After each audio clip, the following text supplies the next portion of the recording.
News Radio 1290 WNBF. It's 10:30. This is Binghamton Now. We're joined by Michael Vasquez, who's planning to challenge Republican Congressman Richard Hanna. Should be an interesting year. Mr. Vasquez, welcome back to our studio. Well, thank you for having me back. I'm always happy to be here. So we hear lots of names now suddenly just coming to the surface of people who might be inclined to participate in a primary against Mr. Hanna. Of course, you've been talking about this for a long time. Michael Kaczynski has indicated he may indeed be a candidate again this year. And now Claudia Tenney is suggesting that she intends to challenge Hanna in a primary. Are you surprised that suddenly it seems almost every Republican? I almost thought I'd better call Rich David just to make sure that he's happy as mayor after 2.5 months, to make sure that he wasn't going to look for another job. I'm sure he won't. I'm sure he's happy doing what he's doing. Well, I think that means I've done my job. And part of the job is to make sure that we have someone in office who's reflecting the people. Obviously, I'm not the only one who agrees we can be served better in Congress than what we are. And there's obviously a larger group of people who believe that Mr. Hanna is not doing the job he needs to do. I find it interesting, though. I was just reflecting on this the other day, looking at what's been happening since petition season started on March 4th. And a lot of people may not realize it, and there's not a lot of news. There's no Democrat in this race. Well, and that's the thing. It is where we have, of course, Hanna will seek re-election, and then at least 3 Republicans in the district are expressing interest in running against him in a primary. But yes, conspicuously absent is a name, any name, being run up the flagpole by the Democratic Party. It does make you wonder what the Democrats intend to do in this district. Well, I think I have an idea of what's going on. First is the thought that they can't win. Okay, that's one idea. But there's a bigger issue here, a bigger thing. In looking at the voting history of Mr. Hanna, looking at the Democrats, they don't have anyone who's strong enough to win, apparently, or even to run. And then they look at Mr. Hanna's record, which is quite liberal, as he says himself, quite moderate. Some would even say quite democratic. Look at the major issues that they have out there and look how he's voted. I'm not too surprised that they're not running. So you're suggesting that Democrats in the 22nd District are making a calculation saying, hey, the person who's in Congress now representing the district might not be all that different from a person that we might choose to put up against him. Well, there's been a lot of people who've said this over and over again about his leanings. And that's part of the reason why there are so many people in the Republican Party and regular people across the district who don't really worry about party affiliation that say, look at where he's leaning. These are issues that do not match what the people actually believe, and definitely what the party doesn't believe. And we've seen that consistently. And he stood out there for Democrats over and over again at attacking the party itself. So am I shocked that there's no Democrats stepping up? Not quite. But all the more reason why we see people like me and Assemblywoman Tenney stepping up and saying, hey, we can do better. So do you find that exciting, interesting, annoying that there are other names and that it could be a very crowded primary field by the time it actually happens? Of course, anyone who runs for Congress would like to be the only person running. That would be the ideal, of course, as a person for myself.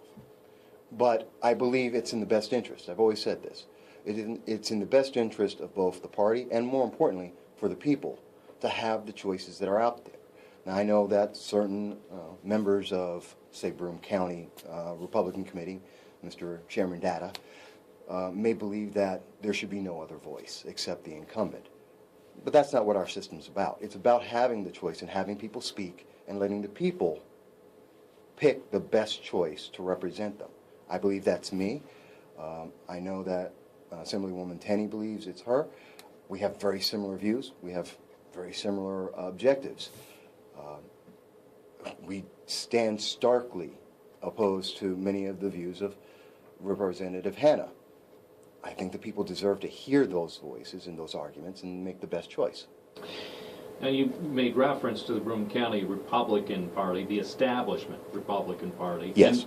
And it raises the question, in the district, why do you think that the county Republican committees have been coming out showing their early support for Richard Hanna?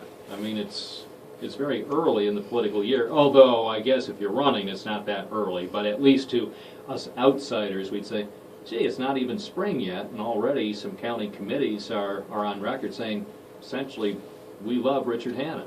Well, I wouldn't say they love Richard Hanna. That's not Okay, reflective of... It didn't say that in any of the statements, but you understand my point, the fact that they're actually going on record in an early part of the election year, at least to non-candidates, saying that they're supporting or backing Mr. Hanna. Well, part of that's because the federal government's already moved up the time frame. I mean, we're going to have the primary in June, not in September, so that makes a big difference. But on top of that, what are we really seeing? I mean, we saw one of the counties in January make their decision before anyone was speaking about it besides me.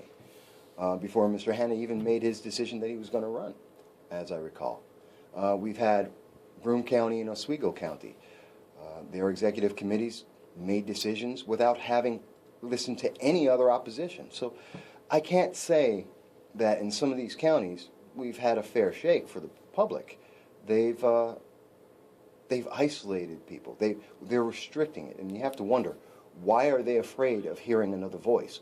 Why are they afraid of hearing someone say, no, we have a candidate who has actively opposed the core values of not only to the Republican Party, but the 22nd District of New York, and they don't want to hear anyone talk about that. I have to wonder, what does their endorsement really mean?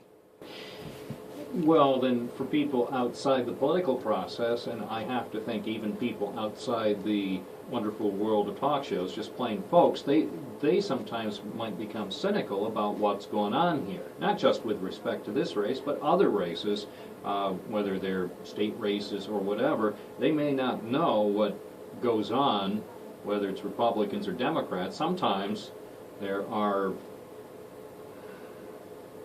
deals, and maybe they're not deals per se. I mean, nothing would ever be placed in writing. You're never going to be able to find an email trail. But you know what I'm saying. Sometimes there's a wink, wink, and nudge, nudge about certain things, and it does make you wonder if the way things are operating in the country's political process in 2014 only contributes to people becoming more and more cynical. Well, I believe that the failures we've seen have led to part of the apathy, and it's a self-fulfilling cycle. People don't get involved with the petitions. They don't go out and vote. We have less people's voice out there, and the party consolidates around fewer and fewer names, and then we get the results that we have right now with Representative Hanna. And we get a 93% re-election rate that most members of Congress get to enjoy. It's almost easier to die in Congress than to get elected out. Which some people find a little curious, given the fact that if you talk to most Americans just about their general perception of the way Congress is doing its job, the perception is Congress isn't doing its job and hasn't been for years. And yet when it comes to asking, so how is your representative doing? Well, I like him or I like her. It always strikes me as a little bit of a disconnect with Congress receiving very low popularity ratings, and yet the individual representatives, at least among their constituents, generally have a much higher rating. See, that's a little bit of a misnomer, I would counter, in that, yes, many people like the person, and Mr. Hanna is very well liked. He had a poll recently that said so. He's well liked as a person. What he didn't release, and what I found in speaking to people across the district, is, and how do people feel about the issues they've represented? Now we see the difference, and that's where we're seeing the 13% approval rate that's out there in Congress right now is reflecting how are these representatives taking on the issues for their constituents. And the easiest way to change that, realistically, is get out. It doesn't have to be for me, but you get out, you sign a petition for someone. You get out there, you make a donation, whether it's $20 or $2,000, and you get out there and you vote. And I guarantee, if I could have 10,000 people tomorrow give me $20 on there, both parties would jump. Why? Because that's 10,000 people who are involved. That means that's 10,000 people who are going to vote in this district. That means that would double the number of people who would be involved in the primary. They'd be terrified because that changes the election. And this is something I got to mention that's really important.